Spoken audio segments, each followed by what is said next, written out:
সমুদ্রপথে একটি বড় মাদকের চালান মিয়ানমার সীমান্ত থেকে চট্টগ্রামের দিকে আসছে। পরবর্তীতে চট্টগ্রামের পতেঙ্গা সমুদ্র উপকূলবর্তী এলাকায় একটি মাছ ধরার নৌকাতে অভিযান পরিচালনা করে ৫ লক্ষ পিস ইয়াবা সহ ৯ জনকে গ্রেফতার করে র্যাপিড অ্যাকশন ব্যাটালিয়ন। এই ৯ জনের মধ্যে ৪ জন বাংলাদেশি এবং অপর ৫ জন রোহিঙ্গা।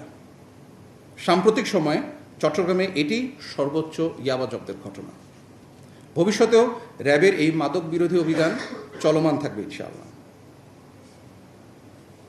কিছু গুরুত্বপূর্ণ তথ্য হচ্ছে, কক্সবাজারের টেকনাফ থানায় গ্রেফতারকৃত আজমুল্লাহ এর বিরুদ্ধে অলরেডি 2টি মামলা রয়েছে, ফারুকের বিরুদ্ধে একটি মাদক মামলা রয়েছে এবং সৈয়দ আলম নামে যে রোহিঙ্গা ব্যক্তি সেখানে ছিলেন তার বিরুদ্ধেও 2টি মাদক মামলা রয়েছে।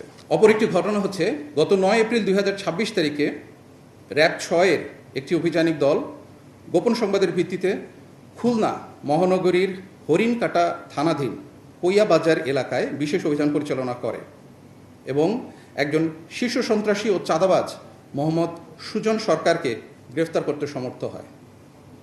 গ্রেফতারকৃত ব্যক্তির তথ্য মতে তার নিজ বসতবাড়ির নির্মাণাধীন গোয়ালঘরের দরজার সামনে রাখা ইজি বাইকের পুরাতন সিটের নিচে রক্ষিত একটি বাজারের ব্যাগের ভেতরে থাকা একটি দেশীয় তৈরি শটগান, একটি 1 শুটার গান, 5 রাউন্ড শটগানের গোলাবারুদ এবং 7.62 মিলিমিটার এর অ্যামুনিশন উদ্ধার করা হয়। অস্ত্রের ভয় দেখিয়ে গ্রেফতারকৃত সুজন এলাকায় ত্রাসের রাজত্ব কায়েম সহ জনমনে ভীতির সৃষ্টি করত। তার বিরুদ্ধে খুলনা মহানগরীর একাধিক থানায় হত্যা চেষ্টা, ডাকাতি, চাঁদাবাজি সহ অস্ত্র আইনে মোট 7টি মামলা রয়েছে। প্রিয় সাংবাদিকবৃন্দ, গ্রেফতারকৃত সকল ব্যক্তির বিরুদ্ধে পরবর্তী আইনানুগ ব্যবস্থা গ্রহণের কার্যক্রম প্রক্রিয়াধীন রয়েছে। এরই সাথে আপনাদেরকে আরও কিছু অ্যাডিশনাল ইনফরমেশন দিতে চাই। সেটা হচ্ছে, আপনারা দেখেছেন গত 4-5 দিন ধরে ভোজ্য তেলের কৃত্রিম সংকট রোধে র্যাব বেশ কিছু পদক্ষেপ গ্রহণ করেছে। এই সম্পর্কে কিছু তথ্য এবং উপাত্ত আপনাদেরকে দিচ্ছি। সেটা হচ্ছে, গত 4 দিনে টোটাল 51টি মোবাইল কোর্ট পরিচালনা করা হয়েছে ঢাকা সহ সারা দেশে।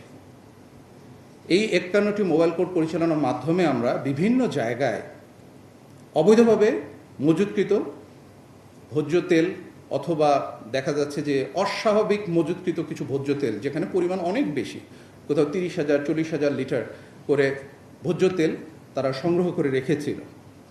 তো সেই ভোজ্য তেল যতগুলো আমরা গত 4 দিনে পেয়েছি তার টোটাল পরিমাণ হচ্ছে মোট 4,68,439 লিটার। এবং এই মোবাইল কোর্টগুলো যখন পরিচালনা করা হয় তখন আমাদের সাথে বিজ্ঞ ম্যাজিস্ট্রেট যারা ছিলেন তারা এর বিভিন্ন অপরাধের মাত্রা বিবেচনা করে তাদেরকে প্রায় 14,25,000 টাকা জরিমানা করেন এবং এর ভেতর থেকে কিছু তেল যেগুলো অবৈধভাবে প্রক্রিয়াজাত করা হচ্ছিল বা অস্বাস্থ্যকরভাবে প্রক্রিয়াজাত করা হচ্ছিল সেগুলো যাতে আবার জনগণের কাছে না চলে যায় তাই সেগুলোকে জব্দ করা হয়েছিল। সেই জব্দকৃত তেলের পরিমাণ 50,642 লিটার।